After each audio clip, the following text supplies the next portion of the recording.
welcome in the first place this morning to Midge Ure. Nice to see you. Nice to see you. You've been sort of locked away for a couple of years making a new album. That makes me sound like a criminal. Yes, I have actually. I've locked myself away for the last couple of years in a couple of studios working on this thing of mine. I don't think you actually plan to go away for 2 years to do something like that. I think anyone who does plan it should be locked away. So you didn't know when you started, you had no idea how long it was going to take you? No. But you organised for yourself a period of relative silence and seclusion, so you've got no distractions. Well, yes. I mean, you have to kind of cut yourself off from the rest of what happens to be a fairly sort of bizarre business. You have to get away from the hecticness of it. And I have a home in the Caribbean, and I chose to do some writing out there, which is a very quiet place. It's a very small island, the Isle of Montserrat. And I chose to do some writing there, which was nice because you get in a different kind of thinking mode, I think, than from you. I live in London, and London can be a bit hectic. The phone's always going. There's a million things people want you to do. Management's on the phone all the time. So out in Montserrat, you're not as easily accessible, so you can get on with the work. Well, that's obviously good for the music. Is it good for your career? Is it good for somebody? You're 37 now, aren't you? 38 now. 38. Is it good for someone who is in an industry where image can be sort of evaporated almost overnight if you're not exposed? Is it good to disappear for 2 years? I don't think so. I mean, I didn't think it would affect me too much. I mean, I chose to go off and do this, and I was in control of what I was doing. I wasn't working with producers or people who were making me stay there or making me to stay away so long. I chose to do it because I thought the music warranted it, that I wanted to come up with something that I thought was of very high quality. And that takes time. And the fact that, you know, you come back and people say, oh, it's nice to see you back. And I say, well, back from where? You know, I mean, I've been working constantly. I haven't been anywhere, you know. So to me, it's like a different area of work, the actual writing and recording process. But I tend to forget that you're actually at the public eye. Absolutely. Well, that's part and parcel of the scheme. Sorry, Judy. No, but you're going on tour, aren't you? Yes. So that's, I mean, is that a huge change? I mean, you come from this sort of this isolation, and suddenly you are facing. I mean, when you're writing, I mean, are you thinking of all the people who will come and see you? Do you have them in your head? Well, not really. You've really got to write what you think is interesting, because making an album has more longevity than a tour. Touring is different. Performance mode is different. People not only listen to the music, they're looking at the lights, and it's the performance, and it's the evening they remember, rather than the musical elements.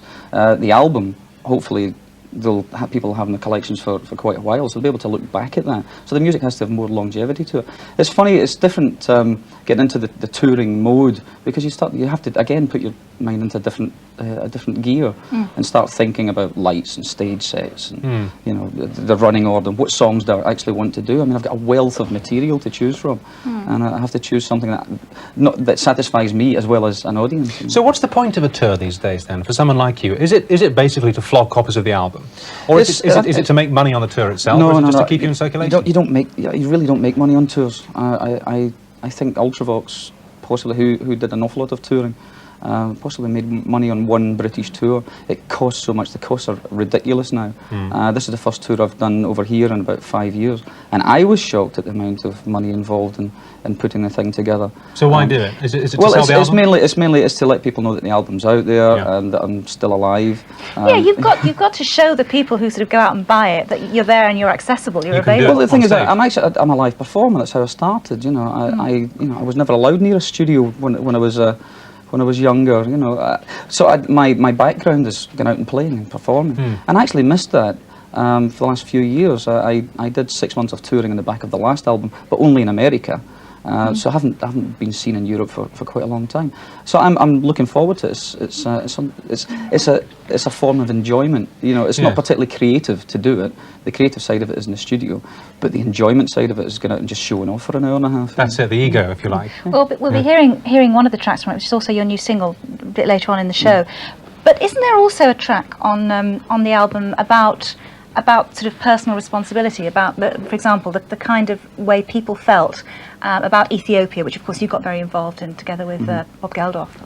Well, yeah, there's a track which I think is probably one of the best songs I've written in a long time, a song called Let It Go, and it is about responsibilities and where we stand, because I think even through the whole Band-Aid Live Aid thing, I still found myself doubting that I was the person to do the job. I just kept thinking, well, you know, I'm an ex-apprentice engineer from Glasgow. What do I know about Eritrea or digging wells or, you know, whatever? You mean you didn't think you were up to it, or you didn't think that you were the appropriate person to do it? Well, obviously there had to be people much more geared towards handling a situation like that than I was.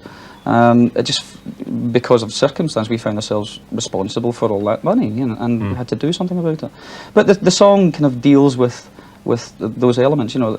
It's easy to kind of shrug your shoulders and say, oh, well, I don't have to worry about the ozone layer, somebody else is doing that, and there must be a minister in charge of, you know, tropical rainforest, and of course there isn't, you know, and we are responsible, and we should stand up and be counted now and again. I suppose the problem for people like yourself is that, I mean, when you do something as spectacularly successful as Live Aid, and it raises all that money, and then next time, and unfortunately, I mean, disasters and famines and things sort of cropping up all the time, everyone turns to you again and says, the way to deal with it is another Live Aid. That must get, I mean, do you sort of feel sometimes that people expect a little too much? I think the organisations, the charity organisations, thought that the whole pop thing was wonderful. What a great way to raise money very quickly, you know. And I think they're partially responsible for the overkill in that area. Not just them, the media as well, the industry itself. I think in the last few years we've seen a lot of big, mega, global charity things, and I don't know, they've changed. So, I mean, Live Aid was such a kind of honest.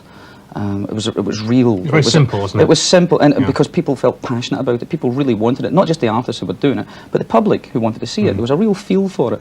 And the last couple of global concerts I've seen, I think it's slightly changed. I think people, the industry's got its hands on it, and I think you're getting artists coming on going, hi, how you doing? Here's my new single from my brand new album, and using it as a vehicle to promote themselves, which I don't agree with. You've got to be very careful with taste and judgment as well. I mean, I think one of the strongest and most moving images from the Live Aid concert was for us was that Cars song, which was sort of set against those terrible pictures from Ethiopia, which reduced us to tears.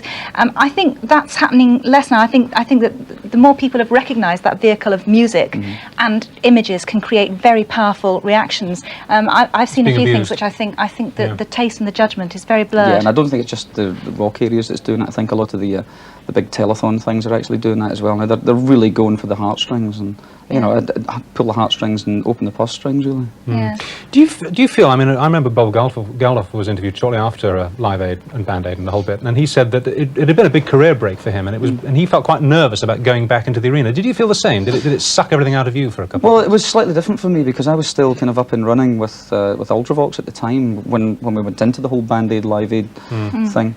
So when I came out the other side of it, I was still touring, whereas Bob, at the time, nobody knew whether the Boomtown Rats was still around. He'd been very quiet musically for a while, and I think he found it very difficult because he was as well known as any, you know, major world political leader. He was a well-known figure all over the world as Bob Geldof Band Aid, and very difficult to come out of that and become Bob Geldof the singer again, which is what all he really wanted to do. He just found it, you know, he had this massive burden to bear, and all he really wanted to do was to do what I was doing. You know, he sent me fantastic notes and things to my concert saying, "You're lucky. I wish I was you." And I think, man, you're the one with the knighthood. Excuse me. Well, absolutely. You pay your money and take your choice. Listen, it's very nice to meet you. I'm glad you made it up today, and we'll be seeing and hearing from you later on. All right.